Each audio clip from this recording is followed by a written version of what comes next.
Okay, everybody, y'all know me.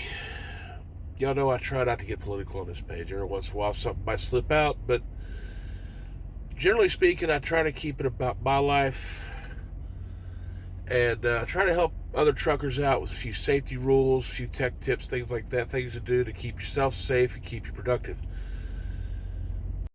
That being said, when politics comes up that affects my livelihood and your livelihood, it's time to get political. So let's see what's going on. Landline media has reported, according to CARB's truck and bus regulations, CARB being the California Air Resources Board, heavier trucks with a gross vehicle weight rating greater than 26,000 pounds must have a 2010 or newer engine by January 1st, 2023. The same rule applies to lighter trucks weighing between 14,001 and 26,000 pounds. Truckers can still drive older trucks, but the engine must be model year 20,000 to 2010 or newer. Few exceptions apply. So in other words, the deadline's already passed. Even though this article was printed on the 5th, or put to the internet on the 5th. So what exactly does this mean for the trucking industry? Let's take a look. According to CARB's annual enforcement report, the remaining number of vehicles facing a January 1st, 2023 compliance deadline, which means it's already passed, is estimated to be about 36,900 California registered trucks and up to 192,400 trucks registered in other states. The Road Repair and Accountability Act of 2017 requires the California Department of Motor Vehicles to deny registration renewal or transfer for any non-compliant vehicle. CARB's Enforcement Division also can conduct field inspections, issue citations, and conduct fleet audits and coordinate with the EPA for fleets based outside of California. In other words, this rule has already been in effect since 2017. And now, California is just making it even more difficult for drivers to operate within California. California has said that it wants to completely do away with fossil fuel powered vehicles by, I believe it's 2035. Not exactly sure on that date. I'll have to double check that, but yeah, they want to eventually get rid of all fossil fuel vehicles in their state, which means that for fleets like the one I drive for, which is based out of Chattanooga, Tennessee, and other carriers that are based out of, say, Oklahoma, Arizona, or whatever state you have, will not only be more restricted, but face tougher compliance as time goes on.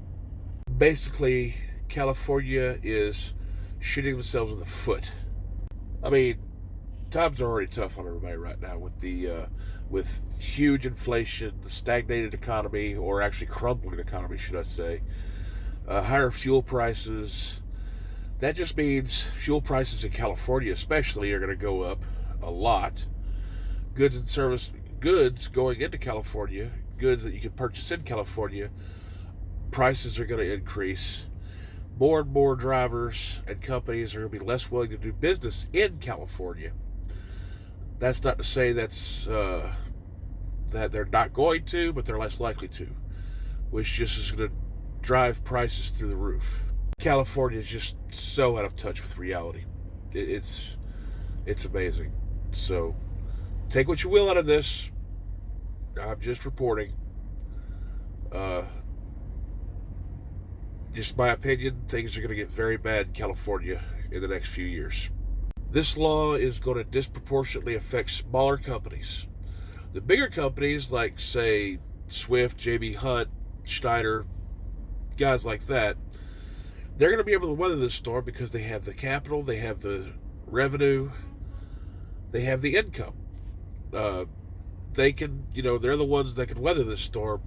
But, ABC Trucking, I'm just making up a name there, and all these other little guys that are just trying to grow their business, trying to earn a living, are going to suffer because that means they have to put either put a newer engine in their trucks, which will be outdated with the next rule applies, or buy brand new trucks, which will again be obsolete by in a few years when California Air Resources Board decides to up the ante again. Small business is the backbone of this country. People like you and me. Now, I'm not an owner operator. I'm a company driver, so how this affects me will be different than how it affects you if you're an owner operator. It's not going to hurt me much, except I'll be getting less loads to California, which honestly will not hurt my feelings much. But the little guy that lives in California, loves California, works in California, wants to stay in California, yeah, it's going to hurt him. It's going to hurt him a lot. So, this is just a stupid move on California's part. They're stifling small business, stifling growth, all because, and this is just my opinion, based on what I've seen in the past few years, all because of this woke culture. They think somehow or other these electric vehicles are cleaner. Never mind the fact that they have to produce more electricity to charge these vehicles, and that just offsets pretty much any gains they get environmentally. If you've ever seen a lithium mine in a foreign country, you'll see how nasty they are, how much they pollute, and we won't even go into the child labor and slavery that goes into these mines. It's horrendous, really. Do your research. It's horrendous. And I'm sure there's going to be people out there that say, but Matt, that all they have to do is update the grid, update the infrastructure. Okay, I can see that. Update the infrastructure, update the grid. How long is that going to take? Anyway, I'll link the article in the description below. There's other articles on the internet. Just do a quick search and you'll find all kinds of articles on this. Just do a search for CARB truck compliance 2010 and newer. Or just, something like that, some kind of search like that. You'll find all kinds of articles on this. Yeah, do your own research, come to your own conclusions. So, until next time, this is Matt with the Easy Life. God bless, and be good.